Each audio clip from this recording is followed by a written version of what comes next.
안녕하세요, 굿테리 굿띠입니다. 유럽 구매대행 두 번째 영상. 저번에 다뤘던 영상에 이어서 몇 가지 좀 추가되는 내용들을 좀 더 살펴보도록 할게요. 이번 영상이 다소 좀 어렵게 느껴지실 수도 있어요. 그래도 일단은 어느 정도는 알고는 가야 되는 부분이기 때문에 이해가 안 된다면 천천히 다시 한번 영상을 보시면서 대략적으로 어떤 방식이구나, 그 정도는 꼭 이해를 하고 넘어가시기 바랍니다. 자, 좀 더 정확하게 관세와 부가세, 개별 소비세와 교육세가 무엇인지 보겠습니다. 부가세는 10%인 거 다들 아실 거고, 품목에 따라서 관세가 다르다. 유럽 구매 대행에 있어서 말이죠. 신발, 의류, 란제리, 언더웨어 등 속옷 같은 경우 13% 정도가 되고요. 가방, 지갑, 스카프, 머플러, 숄, 장갑, 손수건, 주얼리 이런 것들이 8%, 립스틱, 마스카라, 펜슬, 스킨로션, 화장품, 향수 같은 것들이 6.5%. 그러니까 여기서 보시면은 비금속, 가방, 지갑 8%라고 했잖아요. 그래서 총 18%가 된다. 그리고 신발 같은 경우 13%잖아요. 그러면 23%가 되겠죠. 그리고 화장품류, 향수 이런 건 6.5%니까 16.5%가 되겠죠. 다 합쳐서. EU의 원산지가 아닌 상품은 약 16에서 22%의 세금이 발생이 된다. 200만원 이상의 고가 상품의 경우도 위에 세금을 제외하고 20%의 특별소비세, 교육세 등 추가 세금이 발생된다.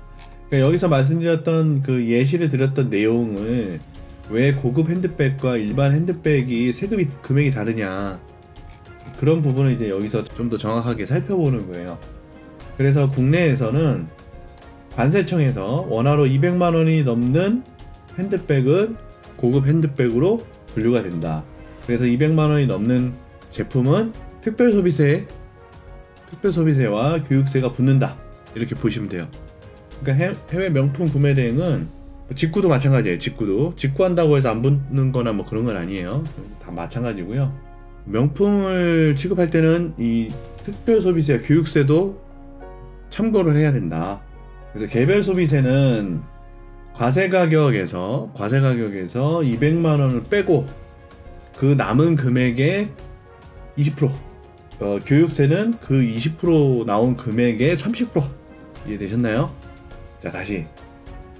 과세 가격이 225만원인 명품백이 있다고 할 경우 225만원에서 200만원을 빼는 거예요. 그럼 25만원이 남잖아요. 그렇죠? 여기서 그 25만원의 20%인 5만원의 개별 소비세가 발생이 되고, 발생된 개별 소비세의 30%인 5만원의 30%가 되는 거죠. 그래서 15,000원이 교육세다. 그래서 5만원의 개별 소비세와 15,000원의 교육세가 생겨서 65,000원의 세금이 또 추가된다, 이렇게 보시면 돼요. 이 예를 들었을 때. 그러니까 텍스 리펀 관련된 내용은 일단은 나중에 다룬다고 치고, 머리가 아프니까, 골치 아프니까 제일 중요한 건데 섞이면 골치 아프니까 텍스 리펀은 차치하고 최종 구매 가격이 600만 3천원인데 텍스 리펀을 한 금액을 빼고 그 다음에 세금 붙는 세금을 더하니까 671만 8천원이 나왔어요. 그러니까 현지 구매 가격이 4,500유로인데 4,500유로 곱하기 1,334원이라고 했잖아요. 그러면 600만 3천원이잖아요. 그렇죠. 거기서 개별 소비세와 교육세를 더하면 143만 5,558원이에요. 그러면 원래 600만 3천원짜리를 유럽에서 직구를 그냥 바로 해버리면 어차피 내가 개인 직구에도 관세는 안 나오니까 직구를 바로 해버리면 내가 이 금액을, 사는 금액이 세금을 더하면 743만원을 주고 사야 되는 거예요. 743만원. 근데 671만원에 사는 거죠. 이해되셨죠? 차액이 그렇게 나온다. 72만원의 차익이 생긴다. 그러니까 결국은 600만 3천 원이 현지에서 사는 가격이지만 국내에 들어오면 671만 원이 된다. 그러니까 마진을 만약에 600만 원에 대해서 나 이거 한 30만 원만 나오면 돼. 나 이거 그냥 팔고 20만 원만 남으면 돼 라고 여기다가 마진을 600만 3천 원에 630만 3천 원 뭐 이렇게 붙였다가 어떻게 된다? 예, 그냥 한 3, 40만 원 까먹는 거죠. 그래서 우리가 유럽에서 명품, 그러니까 고급 제품을 소싱할 때는 꼭 이거 주의하셔야 된다. 그래서 이거에 관련된 텍스 리펀 뭐 이런 내용들 별도로 영상을 공유하도록 하겠습니다. 그러니까 영상을 계속 너무 쪼개면은 또 싫어하시는 분들 많이 계셔서 제가 좀 핵심을 정리한 내용인데요. 유럽 구매 등에 있어서 가장 중요한 핵심은 바로 세금이다. 텍스 리펀으로 유럽 국가에서 발생되는 소비세를 면제를 받아야 되고, 물류가 가장 활발한 독일을 기준으로 독일 같은 경우 19%의 소비세가 있다. 물품 가액에 포함되어 있기 때문에 이것을 환급 받느냐 못 받느냐가 구매대행 승패를 결정하는 아주 매우 중요한 부분이다. 유럽의 그 텍스 리펀 퍼센트는 나라마다 다 달라요. 그래서 최대 21%까지 있는 걸로 알고 있고, 좀 적게는 조금 더 적게 있는 한 16% 정도까지 있는 걸로 알고 있습니다. 금액이 커질수록 환급받는 금액도 커지기 때문에 텍스 리펀을 적용해서 환급받는 제품을 다루려면 어느 정도 가격대가 좀 있어야 되겠죠? 그래서 애초에 제외된 금액으로 구매하는 방법과 구매 후에 환급받는 방법이 있어요. 그래서 구매 후에 환급받는 방법이 사실상 굉장히 복잡하기 때문에 애초에 제외된 금액으로 구매하는 것을 권장드립니다. 그리고 쇼핑몰마다 쇼핑몰 자체에서 이런 비용까지 모두 적용해서 판매하는 쇼핑몰은 없고요. 직배송 쇼핑몰도 관세 정도만 제외하고 부가세 포함해서 판매를 하고 있고, 그러다 보니까 해외 직구할 때 이러한 쇼핑몰 이용하는 고객들이 많죠. 직배송 쇼핑몰도 쇼핑몰을 이용해서 직배송 쇼핑몰을 이용해서 해외 직구하는 고객들이 많이 있긴 합니다. 관세만 빠져도 꽤 이득이니까. 그런데 그 직구하시는 분들이 잘 못하는 것이 바로 텍스 리펀이죠. 텍스 리펀은 요즘에 이제 아는 사람들은 하는데 쉽지 않기 때문에 이 부분이 구매 대행 업자한테는 어떻게 보면 가장 큰 부분이다. 그런데 현지에서 텍스 리펀을 시도하면 판매를 아예 그냥 거부하는 쇼핑몰이 많아요. 그러니까 내가 텍스 리펀을 받으려고 그 사이트에다가 인보이스나 수출 인증 증명서 이런 걸 요청하잖아요. 판매를 안 합니다. 그냥 판매 안 하고 취소 처리해버려요. 주문 취소. 그런 경우가 많이 있기 때문에 특히 고급 명품백 뭐 그런 사이트들 몇 군데가 있는지는 뭐 제가 따로 말씀을 따로 드릴 건데, 명품을 하시는 분들이 계실지 모르겠지만, 그러면 유명한 몇몇 브랜드 명품은 뭐 그런 할인 받으면서 살 거면 그냥 우리 거 사지 마, 뭐 이런 마인드예요. 그 정도 가지고 그런 거 갖고 받을 거면 우리 거 살 자격이 없어, 뭐 이런 마인드이기 때문에 구매 취소해버립니다. 주문 취소 해버려요. 그리고 영수증 인보이스 발행도 안 해줘요. 그래서 그런 데가 있고, 그 다음에 일반 그 쇼핑몰도 뭐 금액이 어느 정도 이하면 상관이 없는데, 어느 정도 이상인 경우에는 수출 인증서라든가 뭐 이런 걸 안 줍니다.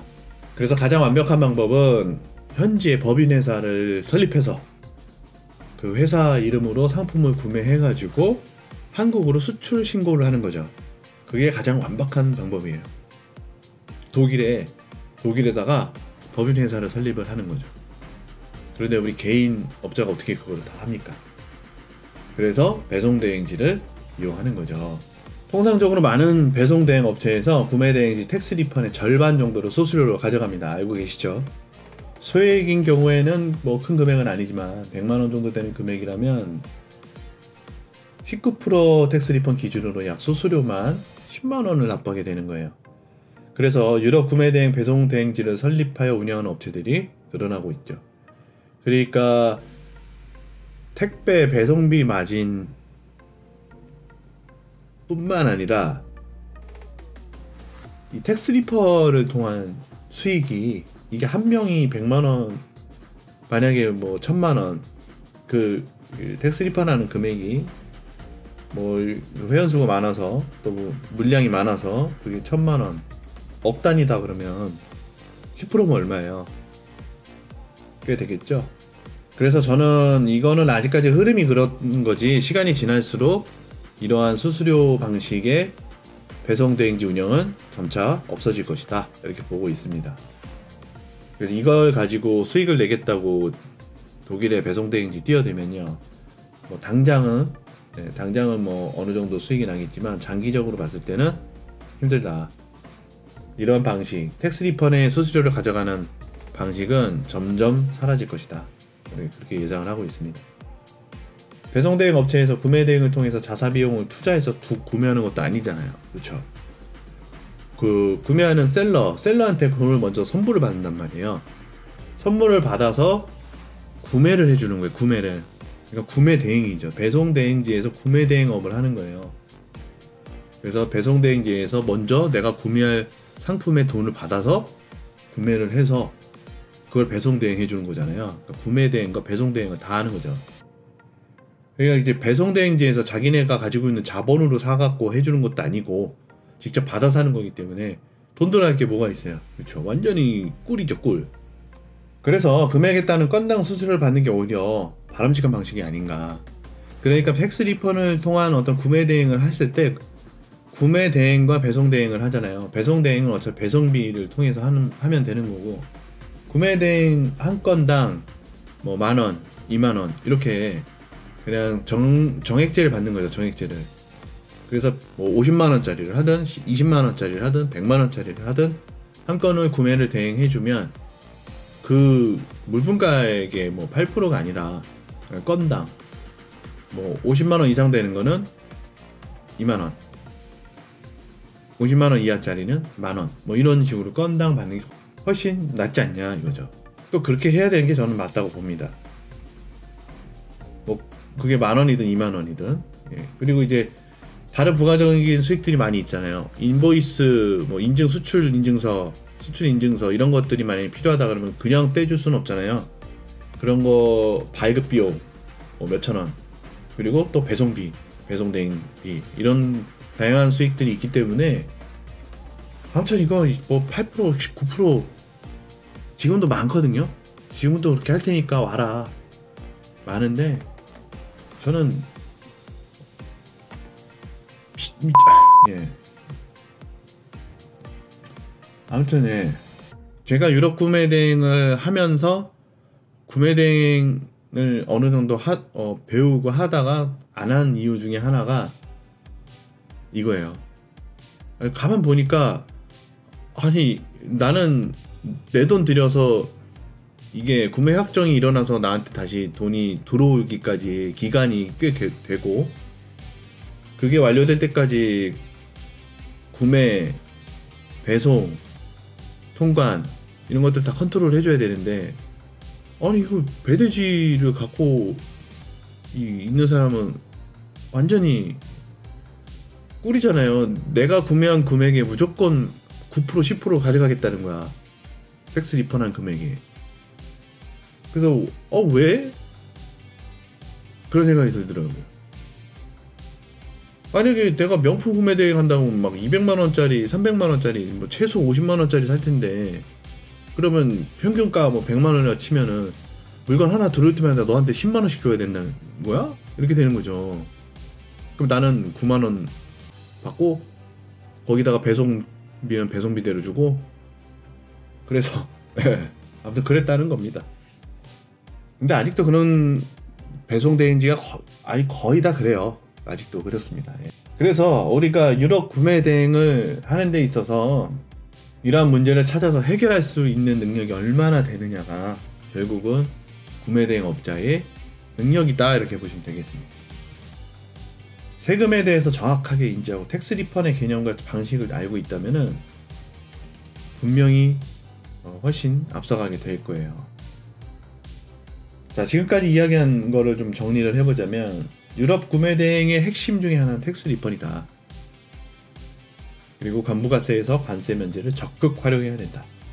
나머지는 위에서 언급한 그 개별 소비세, 교육세는 200만 원 이상의 상품일 때 해당되는 거예요.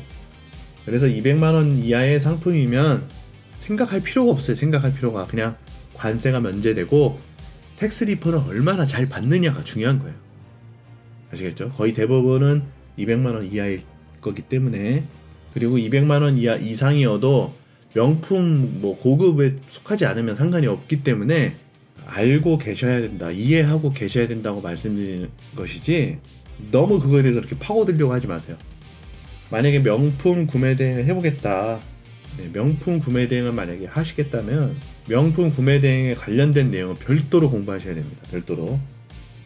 자, 아무튼 추가적으로 일처리가 빠르고 검수도 잘하고 5배송과 상품 파손율도 낮은 배송 대행지, 구매 대행지 업체와 협업을 얼마나 잘 하느냐, 그렇게 하기 위해서는 다양한 배송 대행지를 활용해야 합니다. 원래 저는 배송 대행지 추천 안 해요. 제가 쓰고 있는 배송 대행지, 뭐 중국 같은 경우도 배송 대행지 제가 쓰고 있는 곳이 2군데가 있는데, 한 군데를 좀 몰았다가 해야 되나? 2군데 쓰다 한쪽에 좀 집중해서 썼는데 좀 실망이 큽니다. 또 그 배송 대행지 또 여기저기 추천도 했었는데 마음에 안 들어요. 오히려 전에 썼던 게 조금 더 비싸도 낫지 않았나 싶을 정도로 좀 다시 돌아갈까 이런 고민을 하고 있습니다. 그래서 여러분들도 배송 대행지는 한 군데만 쓰지 마시고요, 제가 볼 때는 한 4군데는 써야 되지 않을까. 특히 중국 같은 경우는 워낙 많으니까 배송 대행지는 한 4곳 정도를 돌아가면서 상품마다 다 보내보세요. 여기저기 4군데다가 똑같은 상품, 똑같은 무게에, 똑같은 부피에, 똑같은 가격의 상품을 4군데다가 각각 다 보내보세요. 아마 비용이 다 틀릴 겁니다.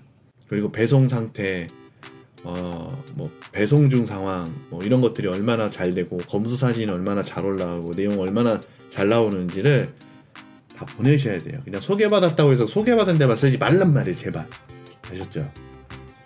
그래서 배송 대행지는 제가 추천하지 않는데, 처음에는 모르잖아요. 배송 대행지 마땅히 쓸만한 데가 어디 있는지도 모르겠고 어디 써야 될지도 모르겠고, 그래서 기본적으로 2개를 추천을 해드릴 건데요. 거기를 써서 뭐가 불편하네, 이건 어떻게 하냐, 이 배대지에서 물건을 어떻게 해야 되냐, 1절 질문 받지 않습니다. 그 배대지에 관련된 내용은요, 1절 질문, 문의, 내용, 방법 알려드리지도 않고 받지도 않습니다. 그냥 추천만 해드리는 거예요. 아시겠죠? 네. 이거 관련된 내용은 지금 제가 배송대행지 관련해서 그 업체와 저도 이 배송대행지를 사용하지 않았었기 때문에 제가 사용하고 있는 배송대행지는 아닙니다. 사용하려고 하고 있는 배송대행지예요.